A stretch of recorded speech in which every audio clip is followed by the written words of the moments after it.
Republicans and the I word, impeachment. But it's not for President Obama. This is Special Report.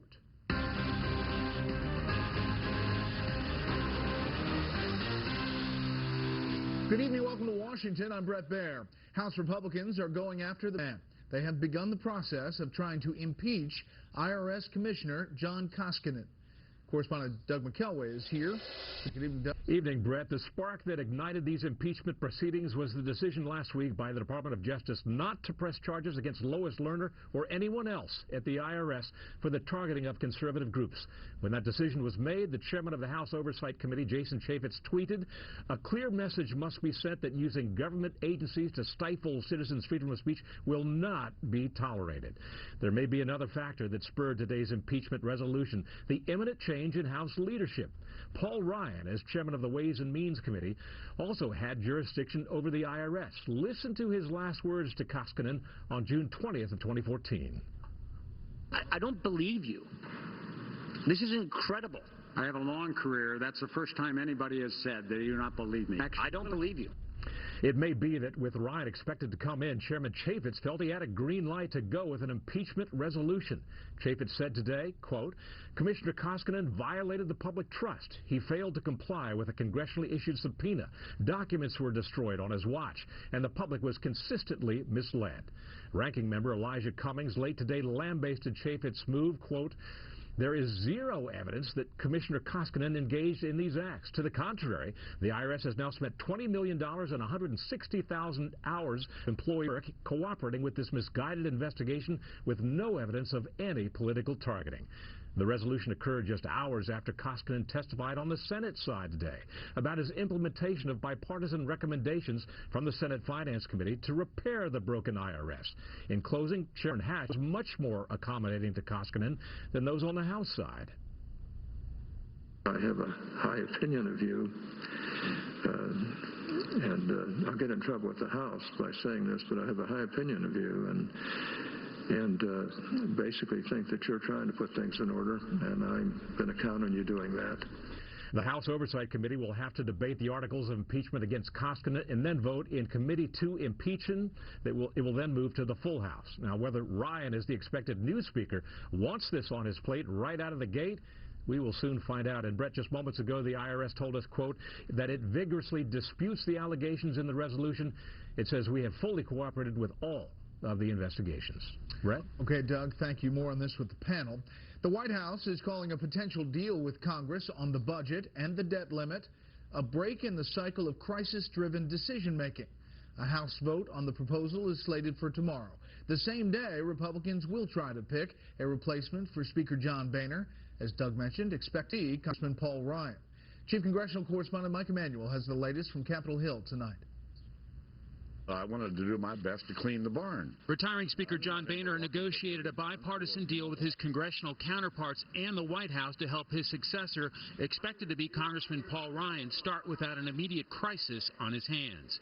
The budget agreement would be for 2 years and would raise the debt ceiling through March 2017. It would adjust spending caps for 2 years by $80 billion, equally divided between defense and domestic spending. It would prevent a spike in Medicare B premiums for millions of seniors, and it offers some long-term entitlement reforms to the Social Security Disability Insurance Program. The agreement isn't perfect by any means, but the alternative was a clean debt ceiling increase without any additional support for our troops and without any entitlement reforms. So this is a good deal for our troops, for our taxpayers, and for the American people. Also today, Vice President Joe Biden endorsed the agreement. What been put together is a good deal. No one got everything they wanted, but it will last for 2 years, and it will prevent us from lurching from crisis to crisis. Some conservatives criticized another last-minute, complex deadline deal. The thing must have taken weeks, probably months, to negotiate, and it's dropped on us in less than 48 hours of having to vote for it. I will not be voting for it because, in my view, it is financially irresponsible. Lawmakers from agricultural states are upset about a $3 billion cut from the federal crop insurance program. We get rid of crop insurance, this will do. If the long-term end result of of this is you'll probably have 100 people farm the entire United States. The average guy won't be able to do it. The expected next Speaker of the House promised a change in the way this agreement was shared with rank-and-file members. I'm reserving judgment on this agreement because I, quite frankly, haven't seen it yet. I want to see what it looks like on paper. But about the process, I can say this. I think this process stinks, and under new management, we are not going to do the people's business this way. The first test comes tomorrow in the House with debate and a vote. Nobody sounds entirely happy, which suggests it's a compromise. Brett? Mike Emanuel, live on the Hill. Mike, thanks. For the second time in less than a week, there are new indications President Obama may be reversing course on his stated goal of getting U.S. troops out of Iraq and keeping U.S. troops out of Syria. The apparent shift comes just days after the first known American combat fatality in the war against ISIS. National Security Correspondent Jennifer Griffin has our story tonight from the Pentagon. In a move that will put U.S. ground troops closer to combat in Iraq and Syria, the president is weighing recommendations from the Pentagon to ramp up military strategy against ISIS.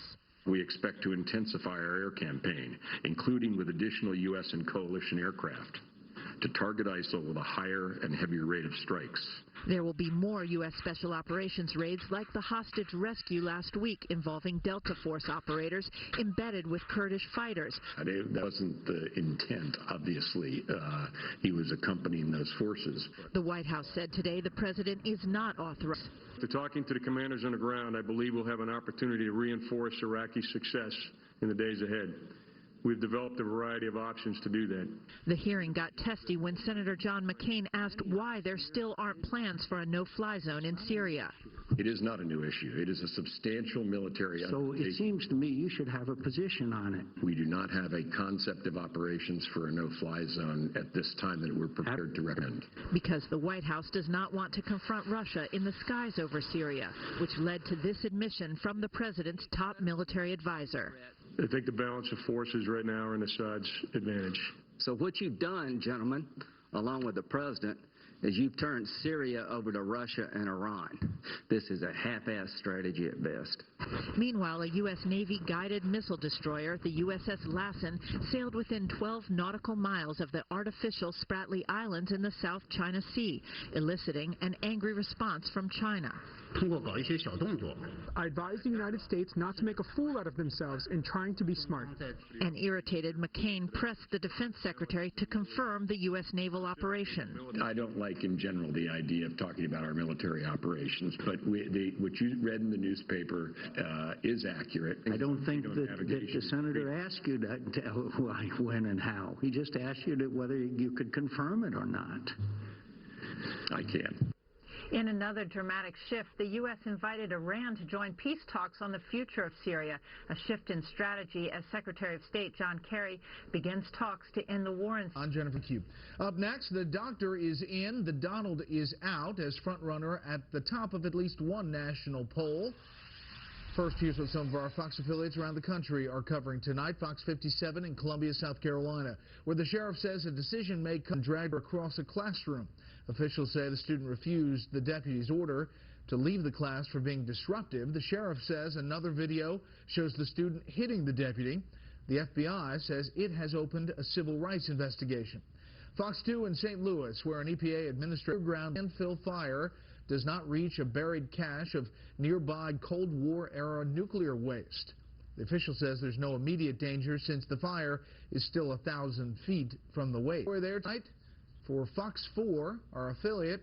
Game 1 of the World Series tonight between the Kansas City Royals and the New York Mets. You can see it on Fox broadcast, the big channel, with the first pitch a little after 8 Eastern time. That is tonight's live look outside the Beltway from Special Report. We'll be right back.